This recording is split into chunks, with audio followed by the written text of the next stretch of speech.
আসসালামু আলাইকুম, real village cooking চ্যানেলে সবাইকে ওয়েলকাম জানাচ্ছি।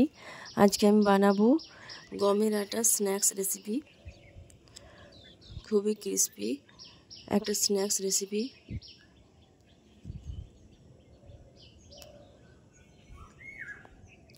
একটা পাত্রে নিয়ে নিয়েছি গমের আটা, 2 কাপ পরিমাণে গমের আটা নিয়ে নিয়েছি। এর মধ্যে দিয়ে দিচ্ছি লবণ। লবণটা আপনারা টেস্ট অনুযায়ী দেবেন। খুব ভালোভাবে মাখিয়ে নিতে হবে। মাখানো হয়ে গেলে এর মধ্যে দিয়ে দিচ্ছি জল।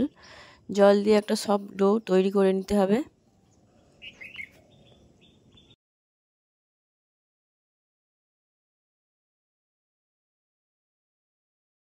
একটা সফট ডো তৈরি করে নিয়েছি, এটা আমি রেস্টে রেখে দেবো।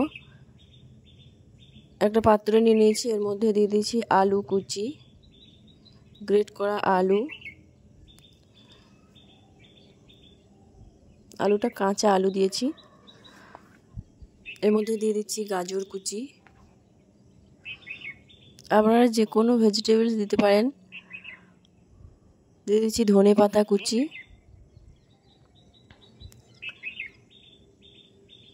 টমেটো কুচি,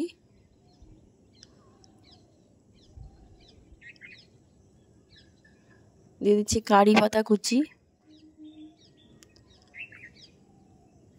আদা কুচি দিয়ে দিচ্ছি 1 চামচ পরিমাণ, কাঁচা লঙ্কা কুচি দিয়ে দিলাম এবং দিয়ে দিচ্ছি লবণ, টেস্ট অনুযায়ী লবণ, গোলমরিচের গুঁড়ো, চাট মশলা এবং দিয়ে দিচ্ছি 1/2 চামচ পরিমাণে হলুদের গুঁড়ো। সব কিছু ভালোভাবে একত্রে মিশিয়ে নিচ্ছি। খুব ভালোভাবে মিশিয়ে নিতে হবে।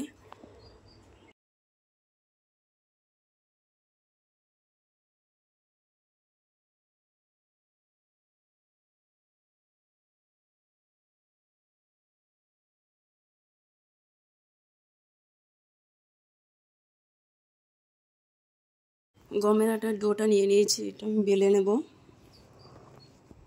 পাতলা করে বেলে নেব। আটা ছড়িয়ে দিলাম, দিয়ে আমি এটা ভালোভাবে গোল করে বেলে নেব। গোল করে বেলে নিয়েছি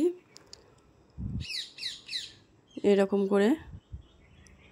এবার এর মধ্যে যে আমি ভেজিটেবলস মিক্স করে রেখেছি সেটা আমি চারিপাশে একটা চামচের সাহায্যে মেলে মেলে দিয়ে দিচ্ছি।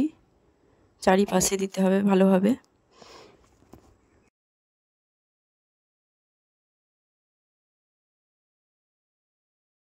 চারিপাশে ভালোভাবে দেওয়া হয়ে গেছে। এবার এটা আমি এই সাইড থেকে গোল করে রোলের শেপ দিয়ে নিচ্ছি। এই যে এইভাবে এইরকম করে রোলের শেপ দিয়ে নিচ্ছি।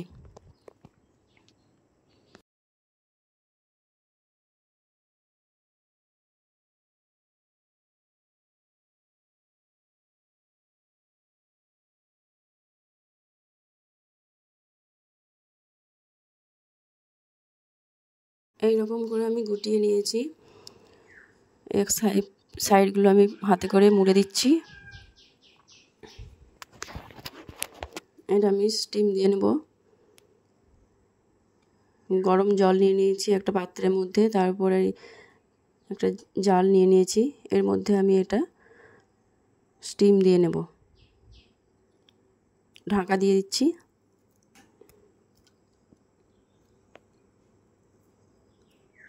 ফিরে আসছি 5 মিনিট পর। এখানে নিয়ে নিয়েছি ময়দা, 2 চামচ পরিমাণে ময়দা নিয়ে নিয়েছি। এর মধ্যে লবণ দিয়ে দিলাম এবং জল দিয়ে এটা আমি গুলে নেব।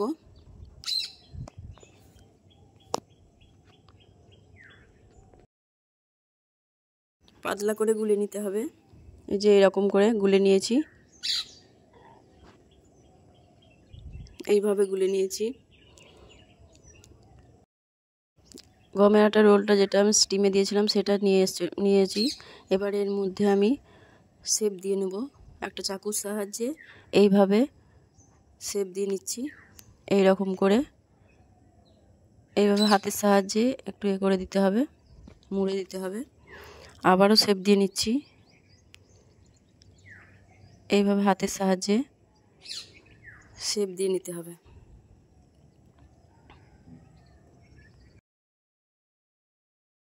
একইভাবে সব কটা আমি শেপ দিয়ে নিচ্ছি।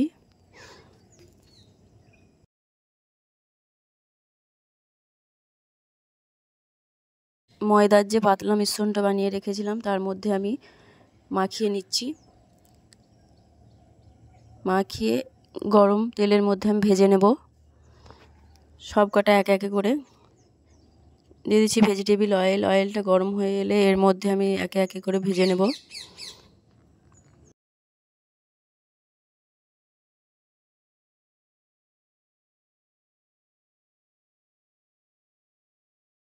লো ফ্লেমে আমি সব কটা ভেজে নেব।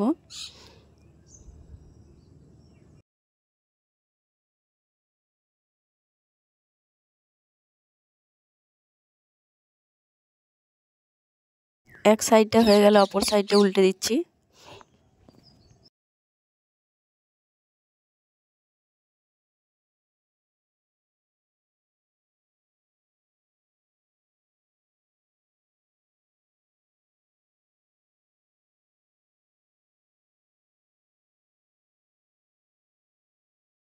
এগুলো আমার ভাজা হয়ে গেছে, এবার আমি এগুলো তুলে নেব।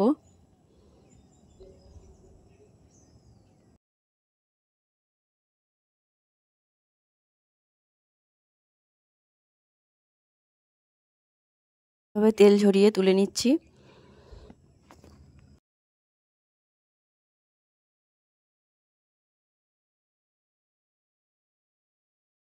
বাকি যেগুলো আছে সেগুলো আমি একে একে করে সব ভেজে নিচ্ছি। আবারও দিয়ে দিলাম।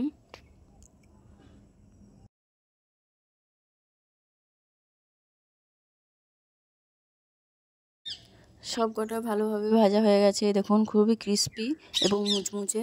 আপনারা অবশ্যই বাড়িতে ট্রাই করবেন। ভালো লাগলে চ্যানেলটা সাবস্ক্রাইব করবেন নতুন নতুন রেসিপি পাওয়ার জন্য। কেমন হয়েছে সেটা কমেন্টে অবশ্যই জানাবেন। খুবই মুচমুচে হয়েছে। বিকালের স্ন্যাক্স হিসাবে চায়ের সঙ্গে খেতে খুবই ভালো লাগবে। ভেজিটেবিল রেসিপি বাচ্চা বড় সকলেই খেতে পছন্দ করবে।